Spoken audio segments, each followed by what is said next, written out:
at address from your trail hand. That wants to be parallel to the shaft. If my right hand is underneath the handle too much, that's what we call a strong position. The finger now points under the shaft. And if it's in a weak position, it's now to the right of the shaft. And you can do the same with the lead hand also. So the perfect grip. What is the perfect grip? Really, we're looking at what grip matches your ball flight. So the perfect grip in orthodox terms would be the kind of grip where the V's point the right place and knuckles point the right place and so on. What we're looking for, ideally with the left hand, is 2 to 3 knuckles, as we would stand here. 2 to 3 knuckles showing, and the V pointing somewhere between our chin and our trail shoulder. Now, the trail hand wants to sit below that, and the V wants to also point between the chin and the trail shoulder.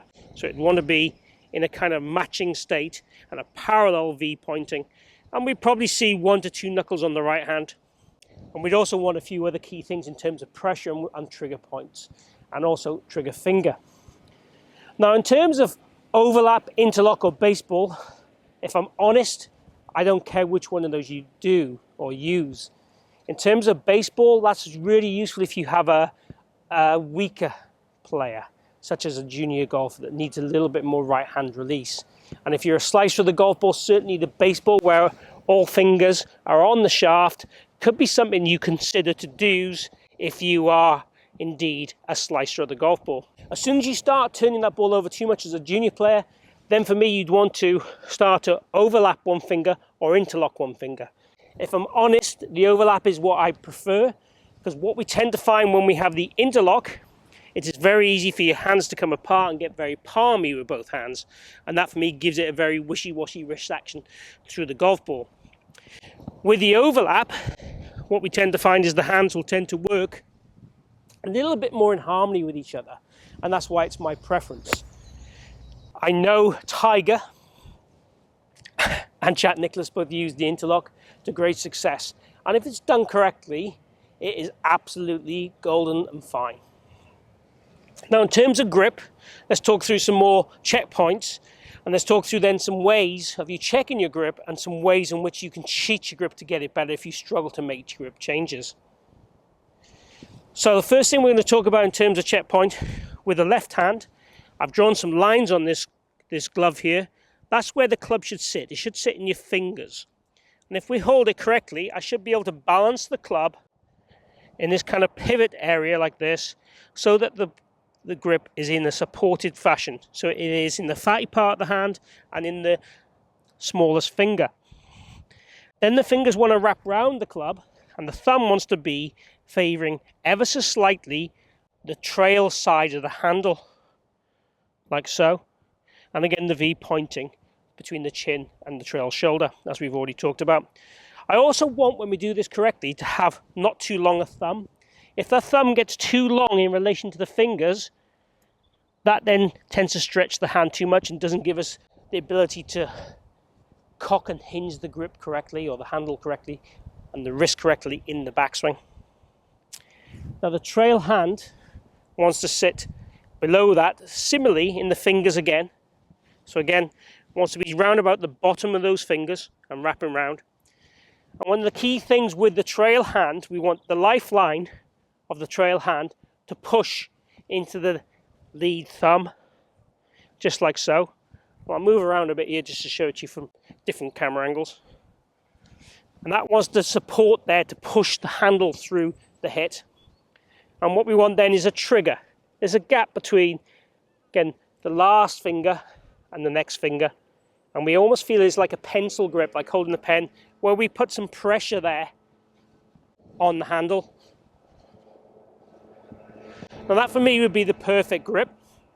Now, if you have a perfect grip when you hit straight golf shots, then we want to have a perfect grip. If the ball is not flying straight, you could manipulate your grip to try and cheat the ball flight for you, or you work on your golf action to see why you can't hit it straight from there. A couple of checkpoints for you, and these are some simple things. If you point your finger out at address from your trail hand, that wants to be parallel to the shaft. If my right hand is underneath the handle too much, that's what we call a strong position. The finger now points under the shaft. And if it's in a weak position, it's now to the right of the shaft. And you can do the same with the lead hand also. So we definitely want to be able to point our fingers and get the finger pointing in the right area. We'd also want to feel we could use this club a bit like a hammer or an axe action, and that would get us an idea we've got it in the fingers correctly. Holding the grip in the palm will tend to make your left elbow want to bend, and it'll tend to make you lose a lot of power and struggle with contact. So it's definitely something we don't want to encourage you to do. So when you're hitting chip shots and putts, we would hold it more in the palm because we don't really want a lot of wrist action. So it's kind of locking those wrists out and moving the arms. In the short swing, it works quite well, but not in the full swing. If you're the kind of player that has a strong grip and you really struggle to change that, so again, a strong grip would be over to this side of the handle. When the hands then return to impact, naturally, the club face will want to close. One of the ways in changing that, if you wanted to, would be to preset the face open, take your strong grip, then try and square that face up. Now all of a sudden your grip is in a neutral place. So that's a way of you practicing to change you from a strong grip to a more neutral grip. And we can do the opposite with a weak grip.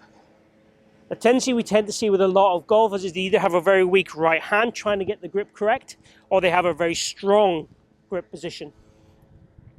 If you have a good pivot, good release with a strong grip, you'll hit hook shots. And if you have a weak grip, you'll hit slice shots.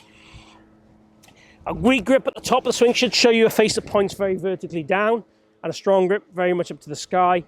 So if you have those grips and don't, then show me those kinds of golf swings. There's something going on to make those change, and that's something to be aware of. So a good process, a good routine would be to hold the club in the air, fingers out, let the club sit in that zone I've drawn, close the hand on the golf club, keeping that face perfectly square, then put the right hand underneath. This helps you get that short thumb position, and then from there we have our neutral grip, and then from there bow and bend into the golf ball, and then make a swing.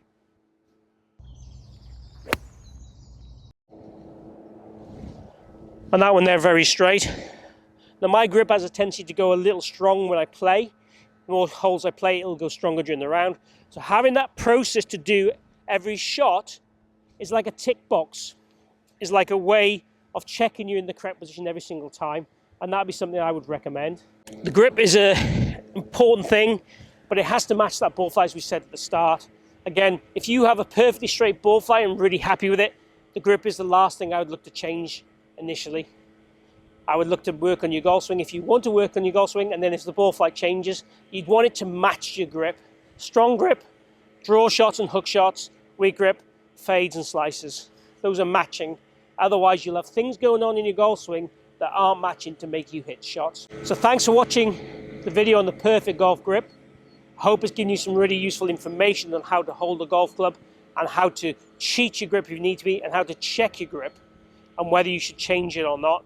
If it has, please click like and share the video. Also, please post any questions or comments down below. And also, please remember to subscribe and hit the notifications button. That way you'll get told every time I release a new video. Thank you for joining me today at the Forest of Arden. Hope to see you back here real soon.